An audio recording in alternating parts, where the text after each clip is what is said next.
Sitheni uNkulunkulu wethu siyabonga. Sikunikeza undumo uNkulunkulu wethu, uNkulunkulu okuthandazwa wena wedwa. UJehova igama lakho uyabusa phezu kwayo yonke imithawulo yomhlaba. UNkulunkulu omile kuze kube phakade naphakade. Wena umisile umhlaba phezu kwesisekelo zawo. Ngezwi lokuduma kwamazwi akho wasusulwa balungasibekela umhlaba walaphela ukugcwele. Unikile uNkulunkulu wethu amafu imvula wanika ulwandle umkhawulo.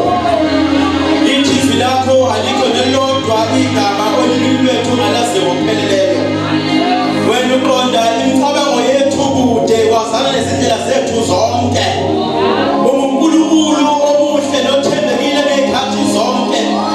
Wena sizilezile emuva nangaphambili obeka isandla sakho phezu kwethu.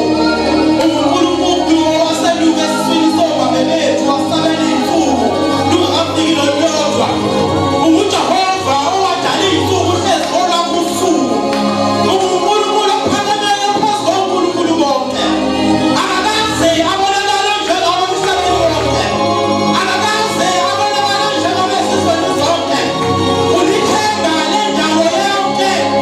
UNkulunkulu oyiqiniso. Wembetha amandla njengengubo. Wembetha amandla neqiniso njengemvunulo. UNgubaba wethu. Bonke abantu besabuwe. UNkulunkulu wemindeni yonke. Uvule izulu njengendwangu. Ulindlale njengamatende. Bahlale kulo. Uyahlalisa. Ngisho umhlalakha ezindlini zakho. Siyabonga uNkulunkulu wethu. Eseni sinikeza udumo. Wena wedwa ophakemeyo. Wena igama lakho liphakanyisiwe. Ezulwini emhlabeni ngaphansi komhlaba. Kanye kwamandla phezu kwezifo zonke nokugula konke. Thatha indawo kaNkulunkulu wethu obuseni. Alidunyiswe igama lakho nolonke namandla phezu kwamagama onke. Ngegama likaJesu Kristu dumo lonke malube kuwe. Ngegama likaJesu. Ngegama likaJesu. Indeed you are true to come to the truth. You are true ways to work. You are sovereign God in good and bad times. You are truly the best God. Take the glory, take the glory, take the glory. Signal udumo uNkulunkulu wethu ekuseni. Ngelithi igama likaJesu Kristu waseNazaretha. In Jesus' mighty name, amen and amen. Siyabingelela umnikazi wenkonzo moya ingcwele egameni likaJesu. Siyabingelela abantwana bakaNkulunkulu abakhona. Sibingelele umphathi wabantu abasha nabo bonke abaqhuba lomsebenzi omhle kangaka inkonzo enkulukazi kangaka. Siyabingelela egameni likaJesu. Amen bazalwane. Abazalwane bonke siyabingelela nonke bazalwane egameni likaJesu ngokuphuma ngomningi benu. Amen bazalwane. Phambi kwenu umduduzo kaXulu ngiphuma ebhethini kwamakhutha. Amen bazalwane. Ngiyambonga uNkulunkulu ngalesi sikhathi asesenzele sona. Amen bazalwane. Okusenhlizweni yami ngiyambonga uNkulunkulu ngencebo nencwaza uNkulunkulu eseyishelele indawo zikhuluma iqiniso neqiniso lodwa. Amen bazalwane. Kuyiqiniso lokho ezikhulumile kakhulu ngoba kuyizwi likaNkulunkulu. Amen bazalwane. Okungijabulisa kakhulu ukubona uNkulunkulu ephinda ekhuluma egcizelela. Amen bazalwane. Amen. Okusho ukuthi ke khona la singesande nakhona uNkulunkulu useyithintile lezo indawo. Siyambonga kakhulu uNkulunkulu ngalokho. Kunesitile esenhlizweni yami kule insuku mangibuka isiqubulo engisisendelwe ngijabule kakhulu ngoba kule insuku ngibhizi ngikhuluma ngoColossians chapter 2. Amen bazalwane. Bayazi abazalwane kamaphutha sike sakhuluma ngawo kule fasting edlule sikhuluma ngoColossians chapter 2. Amen bazalwane. Usenhlizweni yami kakhulu ngisho ngangifitha kuphi nakuphi la ngikhuluma khona ngalesi sikhathi khona isikole bengishumayela kuso kule insuku yona into engiyikhulumayo uColossians chapter 2. Amen bazalwane. Ngoba enhlizweni yami khona lento yomusa noma khona lento yegrace. Amen bazalwane. Sizongena kuona ngesangena kakhulu ngenxa ukuthi abantwana bakaNkulunkulu sebeshare kakhulu ngawo. Kodwa kunesitile senhlizweni yami kule insuku. Ngeze lapha ku Psalms 11 uverse 3 wakhona othi uma izisekelo zidilizwa uthi olungeleyo uyaphila kanjani. When the foundations are destroyed, what shall the righteous do? Amen bazalwane. Kunento esenhlizweni yami kule insuku yabona mangibona kwakhiwa indlu kufundisa kakhulu ngokwakhiwa nje ubona indlu inhle kangaka. Kuye kwakhiwa indlu bese kufakwa indlu bazalwane ngaphezulu usilingi angithi. So lo ceiling usuke ungakwazi ukubona ngale kwawo. Kodwa kuyenzeka ngale kwa ceiling uthole izinto mhlambe ezifana mhlambe namakokoroshe mhlambe amagundane kuningi nje okwenzeka ngale kwa ceiling. Indaba yami no ceiling ithi esikhathini samanje ibandla lalesi sikhathi noma igeneration yokugcina uyi4th generation esikuyona njengamanje. Iyibandla elikholwa inkolo noma elibambe ivangeli laba below the ceiling. Amen bazalwane. Uma sifisa ukunderstand nokubamba ama systems kaNkulunkulu noma ama systems omhlaba kudingeka umzalwane okukholwa kwakhe okudlulile ku ceiling.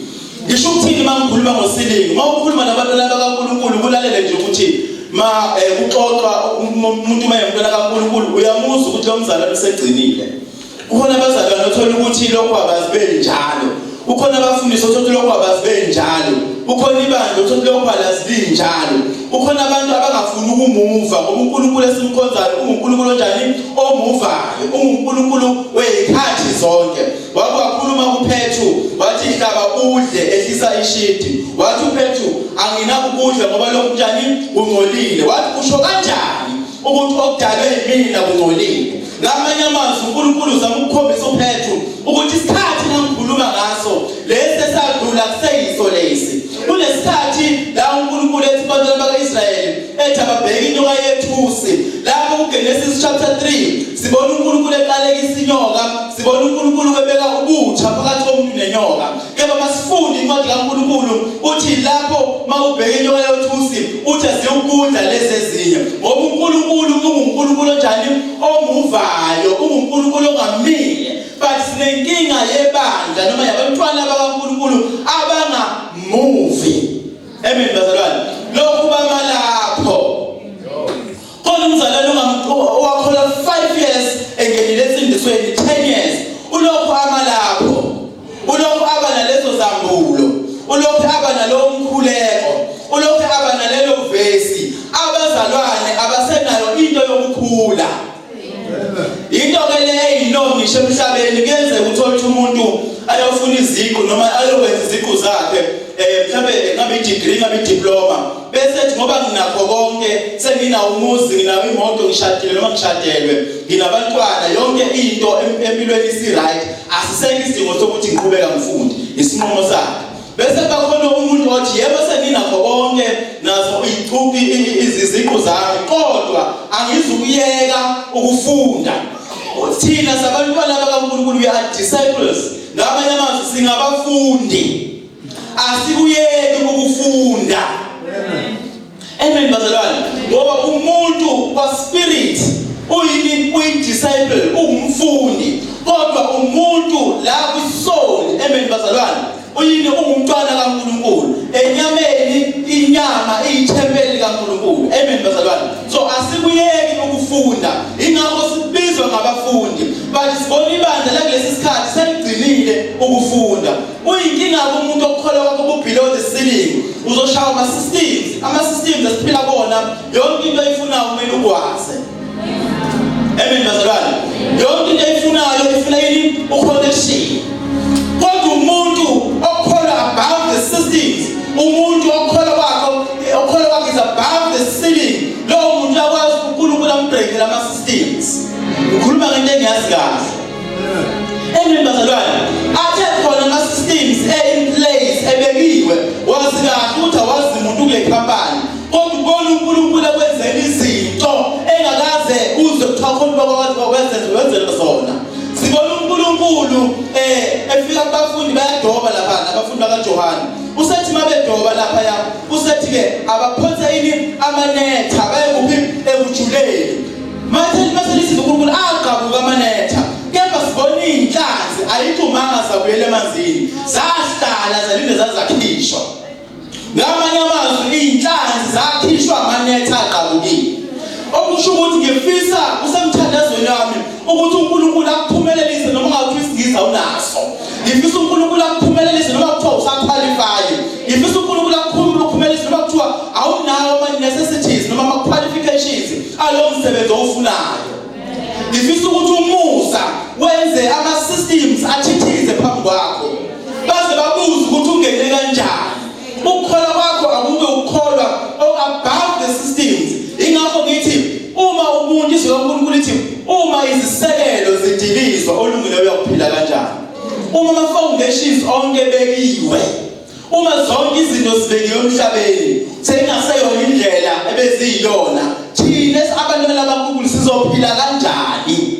Into ezokusiza ukuthi uphile ukuthi ukhule enkosini ukuze ukukholwa kwakho kube above the systems and above the ceiling. Kunama consequences uma uphila above the ceiling. Kunengqinamba futhi eyikhona uma uphila above the ceiling. Ama challenges okuphila above the ceiling kuyenzeka. Uthola ukuthi ukukholwa kwakho abantu abaseduze kwakho bazokuzenza ngcono. Kuyenzeka ngisho ebandleni uzobona izinto ezingabonwa ngabantu.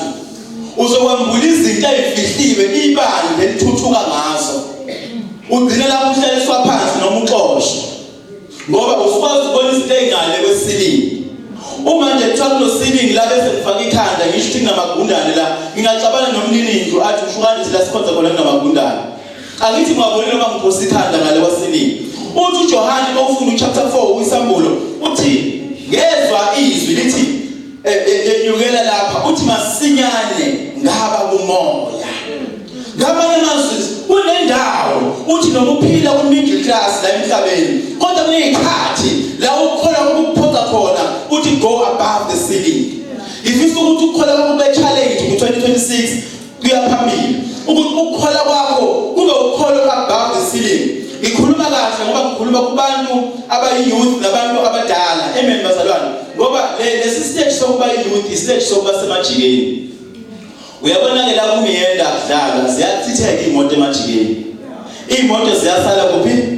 Emajikeni. Amajika amaningi anokufa, anezifo, amajika amaningi ukuzwe kuthiwa nemilando, kuthiwa kwasala abantu bafa abantu. Lesi sikhathi enisona isikhathi sasemajikeni. Ilapha khona yonke into isala khona. Uma umuntu ukukholwa kwakhe ngeke above the ceiling, uyogcina uphila ukukholwa lokujwayelekile kwabantu abacompromise bonke ama systems akhona emhlabeni. Angeke uye phambili uma ukukholwa kwakho kuzofana nango-25. Ukukholwa kwakho ngo-2026 angeke kube khona lutho nje uhlezi uyafisa ukwenza something or uphumelele ekhaya kube khona izinto ezenzakala ngempilo yakho uyalibona ikhaya uyasibona isimo okhula ngaphansi kwaso uyafisa ukuthi kube khona into eyishintshayo. Ngicela ukukuthembisa ukuthi angeke kwenzeke uma ukukholwa kwakho kuzoqhubeka kufane nokwango-2025. Make sure ukuthi uyasikhulisa ngezwi likaNkulunkulu ukukholwa kwakho ukuthi go above the ceiling.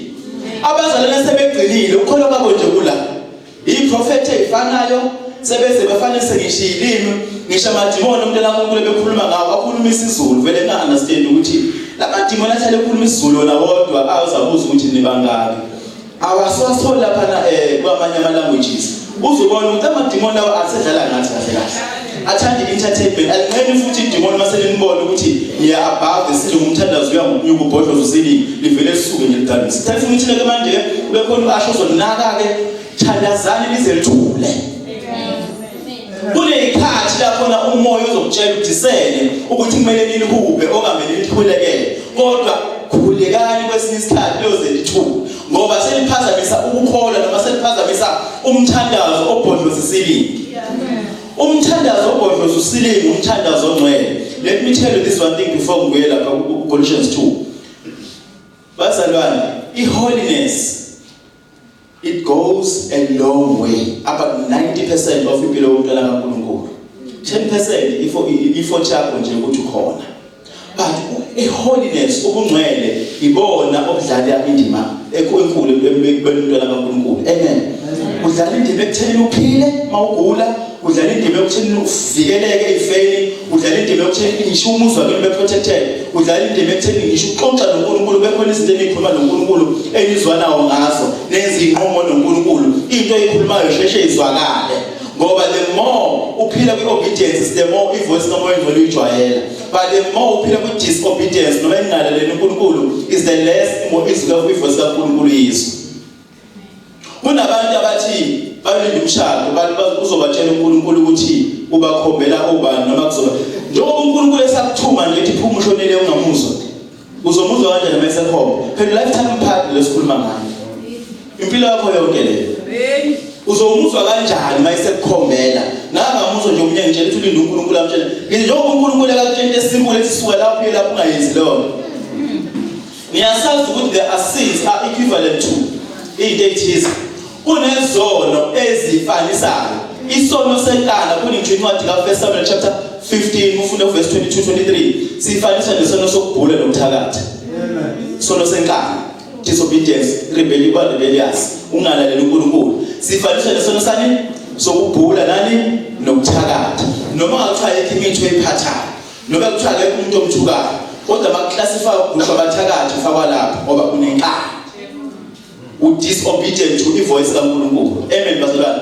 kunezono ezigrushwa ndawonye ezifana zonke ngayibala zibeningi ingakho uJesu ethi lapha kuJohn 14:15 uthi abangithandayo abanjani abagcina ini that is a principle abangithandayo ungakhala uzibhonqabhonqa phansi uthi uyamthanda uNkulunkulu akumenza nyakazi into emenza nyakazi ugcina ini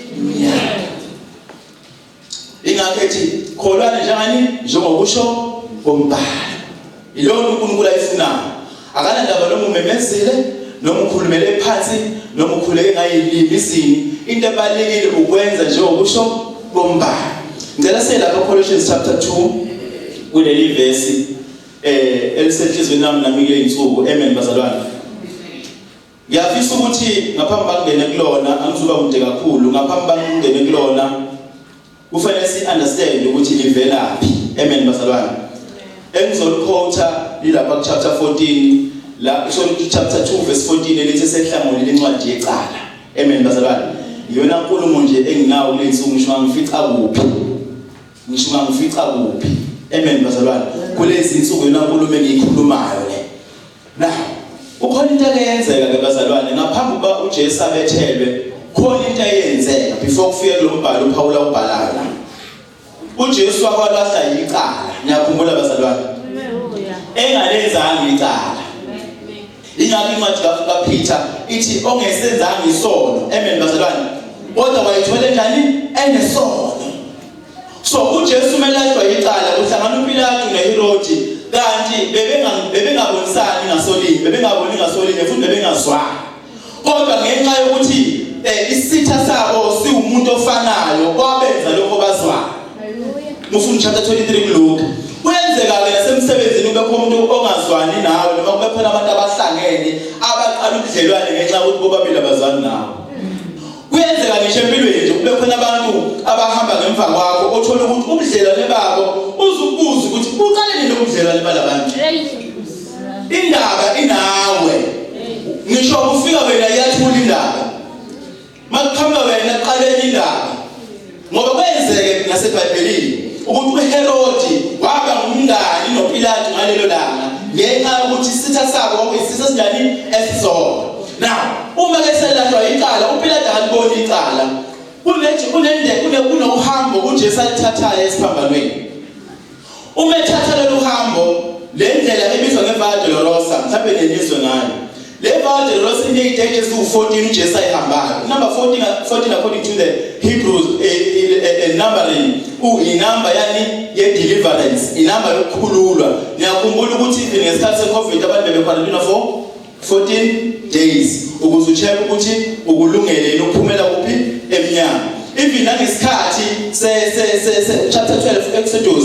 ngesikhathi sekhosi sePhasika begcinwa iwundlu for 14 days ukubheka ukuthi lilungele yini ukuhlatshwa so inumber 14 according to inamba yelokhuzana yamaHebrew inamba ye-deliverance so uJesu uhamba lezi stage eziwu-14 simbona ku-stage 1 ulahlwa icala ku-stage 2 uthwalisa isiphambano kwi-stage 3 siyambona uyasifukula uhamba naso ku-stage 4 uhlangana nonina uyacabanga ingane ishiye ekhaya uyifikisa ithwala isiphambano ku-stage 5 uhlangana noSimiyoni indoda yala e-Afrika le ndoda yala e-Afrika uSimiyoni wabizwa kuthiwa nawe ngumfundi wakhe i-social kwathiwa nawe mthwalise uma emthwalisa kukhona ihistory behind lelo khuzana. Lela gazi lika Jesu lalibheka isiphambane, amahlule alo anamathele ezingubeni zika Simeon. Njengoba libona kulamazwe aseAfrika lapha phezulu koNigeria kunama miracles amaningi. Futhi ngeke uthandaza ukudlula eNigeria. Banendlela abathandaza ngayo ehlukile, angisho laba abadlala le magic yakhona iPhysics laba yenza. Ngikhuluma ngomthandazo ukuthi ukuthandaza kwabo kuhlukile, kune dedication ne commitment phakathi. Kunoqondo ukuthi benzani. So amazwi lapha phezulu lensizwe eSimeon yabuya nalezo impahla ezayigcwele igazi namahlule kaJesu yeza nazo la eAfrika. Yabuyela yafika la kulamazwe angesele. Ingakho lezo indawo esho ukuthi zigcwele kakhulu ama miracles. Yaqala lapho lento ama miracles kuleyo ndawo. Number 6 uhlangana no Veronica, the Saint Veronica, wamnika ithawula efyamsula. Lelo thawula lisagciniwe endaweni yamabhuku eRome ngoba kwakuyithawula elinemanga. Bekuthi uma umuntu ethinta ngalo bowusinda. Ingakho into yamathawula lamanje khona basayisebenzisa. Isuka lapho. Stage 7 simshaya phansi siphambana uJesu. Stage 8 ahlangana namadoda aseJerusalem. Athi ningakhaleli mina kodwa sidelani mina. Nani? Nabantwana benu. Amen bazalwane. Ngoba uJesu wayeunderstand one thing ukuthi ukwimission and the mission yakhe is about to be accomplished. Isizofezeka. Now, we stage 9 now uJesu uyawa futhi phansi nesiphambano. We stage 10 uJesu babahlukanisa impahla zakhe. 11 bayamphanyeka. Amen bazalwane. U12 mase bemphanyekile uyafa. 13 bayamehlisa bayambela. Amen bazalwane. Verse 14 ukhona imfihlo la eduze kwala uJesu ayebethelwa khona kunendawo la okubekwe khona ikhanda lika Adam ibizwa ngeChapel of Adam. Indawo noma indlwana okwakunekhanda lika Adam. Manje ithi history mawufunda lezi ncwadi uma igazi kaJesu liconsa lehlela la ethuneni noma endaweni la uAdam ayebekwe khona lalihlanza ihlabathi. Khumbulani ukuthi uGenesis chapter 3 verse 17 uNkulunkulu uthe meseqalekisile umuntu wasebeka ubutha phakathi obeseqalekisile inyoka wasebeka ubutha phakathi komuntu nenyoka wabe seqalekisa umhlabathi. So uJesu uzokwenza reconciliation noma ukubuyisana nomuntu nomhlabathi esiphambanweni. Leli gazi lakhe laliconsa lalihlambulula umhlabathi. Ngoba indawo la ayingcatshele khona imikhanda la libekwe khona kwakuseGolgotha indawo yekhanda. Hallelujah. So kunamazwi uJesu abakhulumayo before sifike kuleli verse. Lamazwi uJesu abakhulumayo okungemnandi sifundile ngawo ngePhasika ukuthi bathethelele ngoba abanjani abakwazi abakwenzayo. Ngesikhathi uJesu esho lawo mazwi mfisa ukuthi understand one thing ukuthi intethelelo ikhishwa umuntu owoniwe hayi owonile. Hallelujah. Amen. Sikuthethe kancane nje. Intethelelo ikhishwa umuntu onjani owoniwe not owonile. So that's a big bonus intethelelo masikhishwa umuntu owonile. But it gist behind ikhishwa umuntu owoniwe. Ingakho uJesu ethi bathethelele ngoba banjani kwenzeke exchange. Kwase kuthi ukungcola namanyala nazo zonke izinto ezazenziwa nengizenzile nengisazozenza zanamathela kuye. Uthe mase zinamathele kuye sase sina sithatha ukulunga kwakhe. Amen bazalwane. Uthe mase kunjalo nasi selele seziyakhala kanti lezilele sezimbili lesi sidala sasivele simthanda uJesu kwasezalweni kwakhe.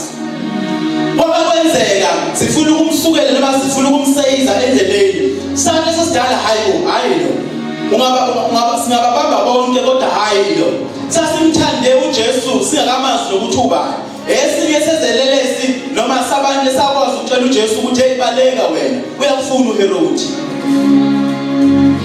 Sasimthande yiso lesi sizwakala sithi esithi unjani ungikhumbule. uNkulunkulu wayelethe forgiveness isimultaneous noma isentime forgiveness uNkulunkulu akathatha unyaka njengami.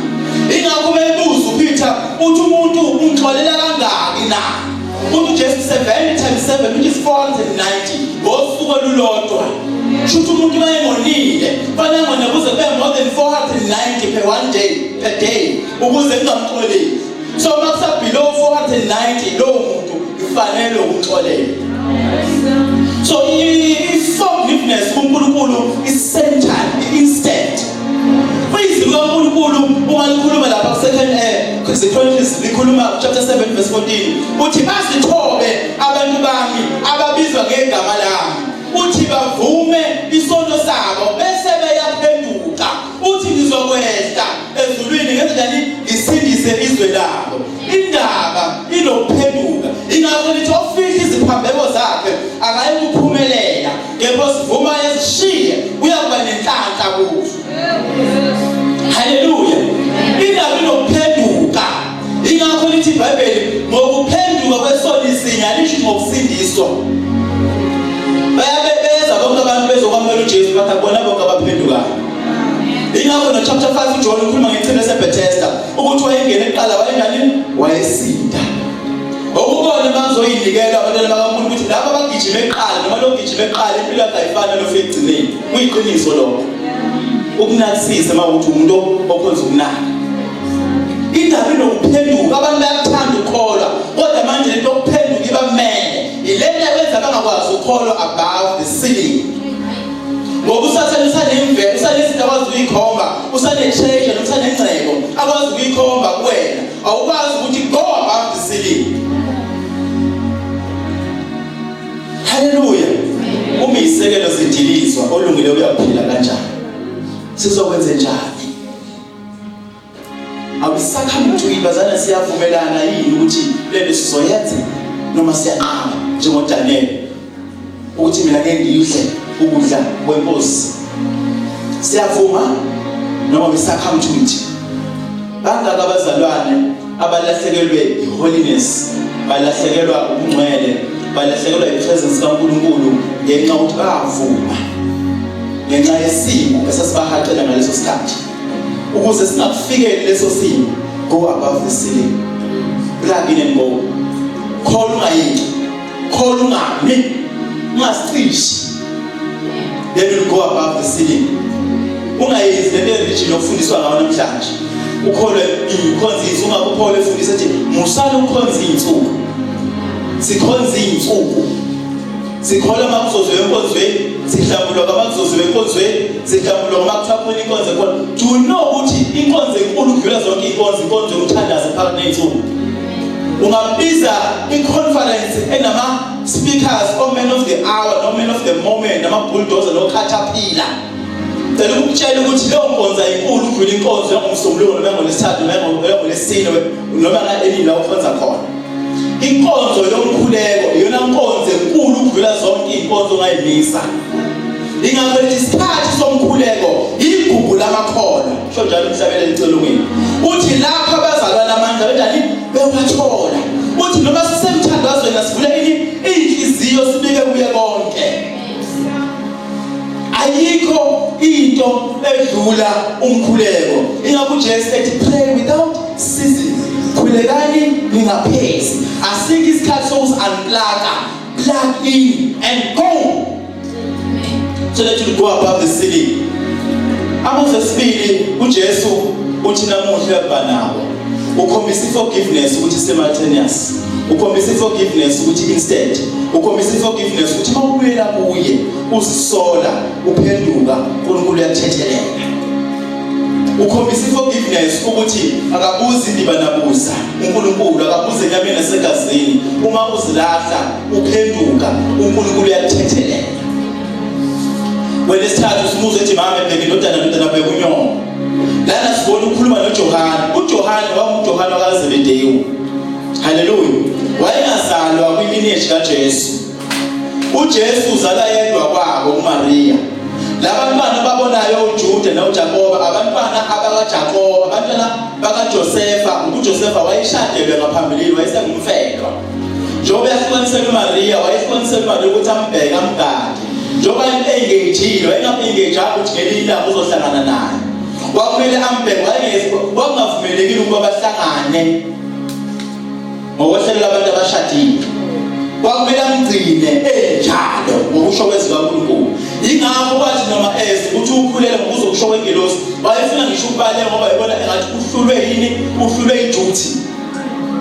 So uJosepha wayengazalwa wayengisho ozalweni kaJosepha. uJohane wayekhamba eceleni kwaZebedewu kodwa uzothi mamebheke indodana uNoah. Lapha lesikhambaneni babengekho abafundi hayi ngoba babebalekile, ingoba babesusiwe ngoba babengebavuma uJesu abethele, babengafuni nenkosi yabo. Abanye abantu babesaba, babengafuni nenkosi yabo, babengalwa lokuphethwa kwakhe umuntu indlela. Babezoyimisa iprocess kaJesu ngoba sihlangene kanjena mhlawumbe uJesu akafanga. Babengeke bavume. So uJohane njengoba ayezofakwa wayefana nomuntu ofakwa esibongweni, wayefana nomuntu ofakwa ekhaya ngokwesibongo sakhe esisha. Uthi mama ebheke indodana ngamanye amazwi akusezukuba yi-firstborn, akusezukuba indodana, akusezukuba indlalifa, nami umuntu usezoba yini i-firstborn yakho. Nawe mama, nami indodana wakho, nawe indodana nami unyoko. Awuseyena kwaZebedewu. Ngakho uJohane uJesu wayemthanda. Ukhona la kakhulu beqhabelekela kanje wathi abanye bebuyafisa ukuba bangakuboni ukufa. Ingakho uJohane wabhalela izincwadi ayibhalayo. Uyena owasibhalela le ncwadi esiyifundayo esithi ngokuka Johane. Ngoba uJohane lo mbhaphathizi washesha washona, akaze ngabhala incwadi. Yabhala ngabhala uJohane obhala isambulo, wabhala lezi ncwadi ama-3 letters angemuva. Uyena lo Johane obhala isambulo, uyena lelizwe ngakuthiwa esesiqhingini sasePatmos ebonisa ukuthi ayiboniswa zona, ekhishwa amehlo, efaka egramini lamanzi lamafutha abilayo. Hayi amanzi, amafutha wayekubila elokhenyukile. Amanzi ne-degree agcina kuyo, amafutha wami kodwa simthola uphakathi uyasha. Uma kutholakala lutho akanamnyuco, ufakwe ejameni elinameva, urolwa nalo ukuze ambulale, waficakala egoqele nje kanje. Wayegcwele amandla nenkazimulo ngoba wayewumuntu okhulekayo. Amadolo akhe ayeseqinile, wazebizwa ngeChameleon ngoba kwangathi amadolo ekameli, ngoba kuthiwa wayelanela ahamba ibanga lencane aguqa ethandaza. Wayelame phakathi kwabantu eseyikhehle engasaboni nakahle ngoba wafise mdala, uyena washona esemdala kubafundi bonke bakaJesu. Wayelala nokuthula bakubekile, kuthiwa bonke babevele babantu amandla ngoba uJesu wayesenhlizweni yakhe emthanda. Uyeke lothi mama ebheke indodana abheke unyoko. Igcina lapho indaba yomuntu noNkulunkulu ekhuluma esiphambanweni. Uma eseqala ethi uNkulunkulu wangishiyelana, akusangeni thina lapho. Ila uNkulunkulu esebona uJesu egwela izono zethu, ila esebona uJesu egwela ukungcola nobumi bethu banamhlanje noba kusasa. Zonke lezi nesizenzile nesisazozenza nesicabangayo, yonke leyo uJesu eyinamathele kuyena ngoba imvelo nenyama kaAdamu egwela isono. So uNkulunkulu wabuka wathi nhla, wabona umngcolo, wabona uNkulunkulu wabaleka. Sathi kusenjalo nomoya lokubaleka wakhala uJesu wathi ngishiyelani na. Wayengaqualify ngisho umbiza ngobaba, yonke leminyaka umbiza ngobaba. Bangalela ngambiza ngoNkulunkulu ngoba isona esibiza uNkulunkulu ngoNkulunkulu. Thina siqualify umbiza ngobaba ngoba usizele ngenyama, wasizala ngezwi, wasizala nangegazi. Ingakho kuthiwa sizelwe kabusha, sizindalwa ezintsha. Haleluya. Uthi uJesu uNkulunkulu amshiyelana. Wayengasho nje ukuthi baba wayengaqualify ngoba wayembethe nini ukuncola nesono. Ukuba kaJesu angangithinti mina, kwakuthinta yena omeni presence kayihlo. Uma ufunda incwadi kaExodus uthi uMoses ingeyinyukela intaba if your presence is not there. Uthi ingeyinyukela intaba uma wena uNkulunkulu njani ungekho. Ukhanga the importance of the presence kaNkulunkulu. Bangaka abantu asebehamba iminyaka without the presence kaNkulunkulu. Uyazazi ukuthi uyaserving ebandleni, bekhona into eyenzekalayo whenever you are serving. Uzibaxoxela abandleni whenever ukhuluma ngale nto batshela ngehistory. Uthi mina bekithi mangima kanje kwenzeka ukuthi, bekithi mangithi kwenzeka ukuthi. Sekuyihistory. Sokuphila esikhathini sani se-incubable generation. Sokususwa kwenkazimulo. Haleluya. Uthi uJesu ngomile, wayengomele wona uvinika, wayomele ipresence kaNkulunkulu. Haleluya. Uma sethi uJesu kufezile, Hallelujah. Uma sethi kufeziwe, ufezwe ukuthi kwenze ukuthi egcinele uNkulunkulu kanjani abuyele kuyena. Ngamanye amazwi ayikhalisa uJesu ukuthi uNkulunkulu mina nawe senze script sabhala. Uyiqale nami lolu hambo siphume ezulwini nawe siye siphambanweni. Usufika uyangishiya. Lento siyibhale ndawonye sibabi sibathathu. Sayibhala lento senyangishiya. Ngizosala nobani? Usuka kwepresence kaNkulunkulu kumnandi. Ukulahlekelwa ipresence kaNkulunkulu akuyona into elula. Ingakhethi ungishiyelani. Ingakho uJesu masisembethe thina ukulunga kwakhe wenza isethembiso wathi angeke ngishiya ngeke ngikulahle ngoba uyakwazi ukusho ukuthini ukulahlekelwa noNkulunkulu. Ngoba whenever umuntu elahlekelwa ipresence kaNkulunkulu wa doomed for life. Hallelujah. Umese ethi umoya wami uyobeka ezandleni zakho wayembambisa. Amanye amaversion asebenzisa igama elithi uya-entrusta umoya wakhe ezandleni. Leli gama elithi entrust lisho ukuthi nginento yami, ine-position enginayo, ngicela ukuthi ungibambele ngisaya okosebenza ePitoli, ngisaya okosebenza eGoli. Ngicela nje ungibambele umuzi wami, ngicela ungibambele imoto yami ube ngiwe ngithathu. Entrusta-ke lokho. So ngamanye amazwi uNkulunkulu wakwanika uJesu wakwanika uNkulunkulu umoya wakho umphefumulo ukuba uhlale kena for 3 days. Baba ne-celebration emhlabeni ukuthi ufile. Kanti uJesu wayokwenza enye inkonzo. Ukhona indaba-ke la sizofunda khona ku-chapter 2 verse 14. U2 verse 14 ngokwe-TPT. He cancelled out every legal violation. Igama lokuqala lithi cancel. Yonke legal violation, uma kukhona legal violation ngamanye amazwi kunecala elikhona la. Yiliphi icala elikhona? Incwadi yomthetho, umthetho, izono eziza ngokwazi umthetho. He cancelled out every legal violation we had on our record and the old arrest warrant. Niyenizo sasa ukuthi wayekhokhoba eyakuJesu noma umtshela ukuthi kade senzani. Angaze izinto enjalo zabani. Uthona ukukhokhoba ukuthi mawenza into unokukhokhoba yami uyotshela uJesu ukuthi usibani manje kandenzani. Bekudatshula leyo ncwadi. Bekukhansela leyo ncwadi. Bekubulawa leyo ncwadi. Ingakho uJesu ngesikhathi ebethelwa uthona uNkulunkulu wayebethela. Kodwa engabetheli uJesu wayebethela incwadi yomthetho.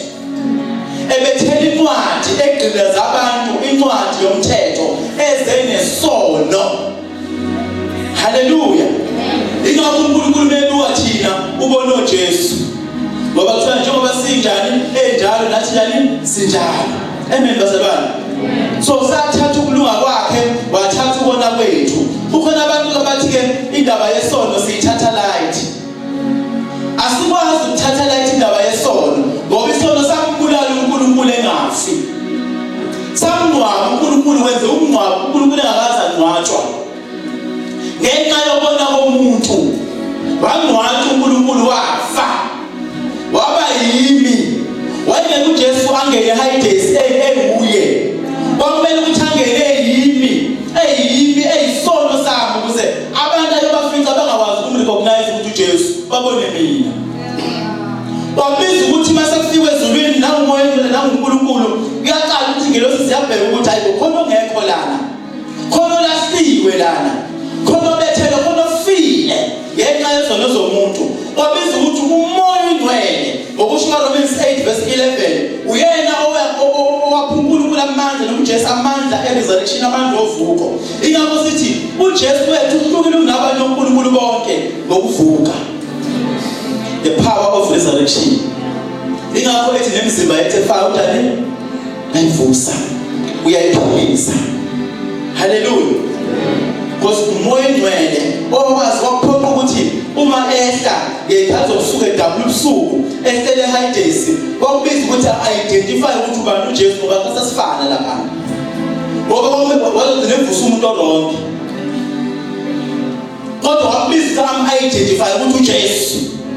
Wabiza ukuthi avuke ngosuku lwesithathu umoya ongcwele ngamandla akhe owakwazi ukuvusa uJesu kwabafileyo. So sikhonza uNkulunkulu ovukile. Sikhonza uNkulunkulu ongekho ethuneni. Sikhonza uNkulunkulu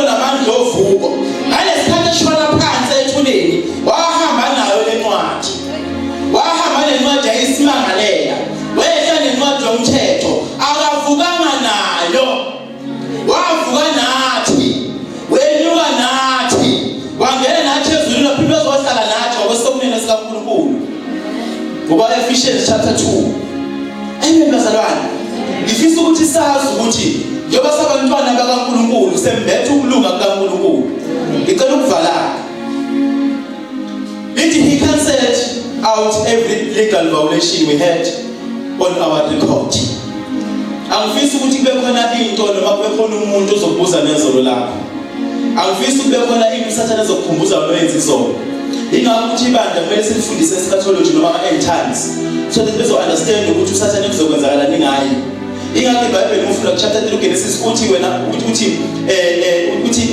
uthi zokuphumelelisa uthi kodwa likhuluma ngokuthothoza kwekhanda ngithi bazalwane uthi inzalo wesifazane yakuxhoboza ini ikhanda lani lenyoka yakulimaza ini isithende sayo wakukhulunywa ngoJesu lapha kuzokwenzeka lapha emva kwempi yaseMagadoni ngoba Revelation uma ibandla selibuyile kuzoba nempenkula uMikhayeli nengelosi zonke noJesu kuzobe kuliwa bele noSathane nengelosi zakhe lezi ezingoshiwe njengamanje ezisethatha kusapha phansi. Leyo emva kwaleyo mpileyo ilapho uSathane uzobechochoza ikhanda lakhe njengoba belwa kangaka engawengafuni Mesiya zakhe njengoba uzwe lapha encwadi kaDaniel uma ufunda beboshiwe beseBhabhiloni kwathiwa babengabe induna abathenwa bathenwa oDaniel ngoba bebengafuni ukuthi bazale ngoba kwakwazi ukuthi kaJuda kuzophuma uMesiya kanti uMesiya akazuvela ngendlela yomuntu wesilisa nowesifazane uma lizokhonsiva kuzo wenza imiracle uNkulunkulu engazibonakala njengoba babethenga noDaniel bayengafuni ukuphuma uMesiya enzabeni yabo. Hallelujah. Kanti uNkulunkulu nohlelo lwakhe olungafani nolwabantu. Hallelujah. Mathiwa-ke he cancelled out every legal violation. So uSathane ngakho-ke mengikhumbuza izolo ngimkhumbuza ngekusasa lakhe. Njengoba yena sasinyathela noma sasilimaza ithende sakhe ukubethelwa kaJesu lokho kodwa ukuchothozwa kwekhanda ukuthi uJesu manje uzoyiqoba leyambi bese kukuchothozwa kwekhanda lakhe bese kuyima esihogweni isihogo sakhelwe yena. Uma ukhona-ke wena ufuna ukumlandela ngoba sasakhela uSathane akekho umuntu osesihogweni njengamanje ngoba abantu basekulindeni useparadise noma usehades. Hallelujah. That he cancelled out every legal violation we had on our record and the old arrest warrant that stood to indict us. He erased it all. Ayisekho into uSathane angayiveza noma angayikhuluma ngawe oyenza izolo emva kokusuzelelizwe noyenze ekuseni noyenze nini nanini yabethelwa noJesu esiphambanweni wehla nayo wayishiya Hades. Ngamanye amazwi ukukhumbuza ngento esinqotshiwe nesihlanjululiwe nesihlanziwe musukuba ntekenteke uvumela uSathane akutshela ukuthi ukubani wena uNkulunkulu ozaziyo noma kwaziyo ukuthi ubani wena. He erased all our sins, our stained soul. Mabala onke angcolisa umoya wami ihlanze bona namhlanje ngoba isoul iyaqola because isoul is where information ihlala khona. Angithi ingakho sithe kwispirit umuntu yini singabatwana bakaNkulunkulu but isoul we are disciples because umfundi udila nolwazi. Isoul ihlala information uhlala inqoleloze uhlala yonke lento kakhulu uyazi. Ingakho kunzima komunye umuntu asindiswe ngoba ulwazi suke listodi kwisoul suke kunzima kakhulu. Ingakho uPaul engekasindiswa uyedwa umfundi kaJesu wabiza kwethu uJesu uqobo ngoba ilaw ayenayo noma umthetho ayenawo wawuinstilo uMose noMose wayekade efundile bobodile lapha eAfrika noPaul umelo omkhulu kulesikhathi samanje sasingambiza ukuthi uyi-advocate ngoba wayehlale kakhulu enkantolo wayazi umthetho ngalendlela ayekwazi wayengekho umfundi kaJesu engasindiswa uPaul wabiza ukuthi kwethu uJesu ngoba isoul kaPaul yayigcwele ulwazi lelaw. So umethikelela-ke he erased all our sins, our stained soul. Hallelujah. He deleted another word. When you erased, when you cancelled, when you deleted, and they cannot be retrieved. I suppose we failed. They are put under the cost. uNkulunkulu kwelisize makuthiwa uNkulunkulu akumehlulayo ikhona uNkulunkulu emehlulayo uNkulunkulu akakhumbuli lutho olwenzeka izolo ngawo mawusubuyele kuye bahlambuluka basilahla uNkulunkulu akakhumbuli lutho ukuphosa olwandle lokukhohlwa. It's everything we once were in Adam has been replaced onto his cross and nailed permanently there as a public display of cancellation. It has been nailed as a public display of cancellation. Asisekho isono ongakuzwa ngaso noma uthandaza namhlanje ungathandazi njengephekele, ungathandazi njengesoni. Uma uthandaza uvula umlomo uthi siyabonga uNkulunkulu ukuthi sirashiyasi, sibonga ukuthi uNkulunkulu silungile singcwele, njengoba ungcwele nathi sijani singcwele. Haleluya. Njengoba ungcwele nathi sijani singcwele. Ingakho uNkulunkulu uma umuntu ebuKristwini uyisidalwa esisha. Utho kudala njani kudlulile bheka senjani sekuvela okusha. Asimbonge uNkulunkulu ngalolu suku. Ngifisa sihambe namhlanje sazi ukuthi uNkulunkulu sidlala indima engakanani kwigospel. The word gospel is not an English word. Igama lesGreek wakutranslatewa uPaul kadebhala laphana ubuyiselwa ngapha watholakala igama elithi gospel, igama elithi insumansumane, igama elichaza ukuthi into emnandi noma into enkulu kakhulu noma ukuthi ungayikholwa, into engakholakali. So igama elithi gospel. So ngamanye amazwi njengoba sathola lesambilisela levangeli athi uPaul alinamahloni ngalo ngokuba lingamandla kaNkulunkulu. I pray ukuthi uNkulunkulu lento ayibekele phezu kwakhe ikusebenzele. Leli vangeli uNkulunkulu akunikele likusebenzele. Into engikhulekela kakhulu ufisa ukuthi igama lakho ngokukholwa nangamandla uNkulunkulu asiphe wona libizwe ematafuleni amakhulu. Ngifisa ukuthi la kuhlala khona abantu abasatshwana, abantu okwazi ukuthi bayakhokhelwa, uNkulunkulu awubreake konke lawo ma-systems ngegrace. Ngoba igrace iyamandla kaNkulunkulu elethela umuntu izinto engekho kwiqueue. Igrace iyinkazimulo kaNkulunkulu elethela izinto umuntu engekho kulayini wazo. Ingakho ukuthi uNkulunkulu he never calls the qualified but he qualifies the called. If you want to if you wanna go above the ceiling, you must eat where nobody cannot eat, so that you will grow like nobody. Imvula endlula mithi idla ayidli phansi, idla phezulu, ingakho ikhula ukudlula zonke izilwane. So whenever ufuna ukukhula noma uke above the ceiling, you must eat where nobody cannot eat, so that you will grow like nobody. Yabonga ngegama likaJesu.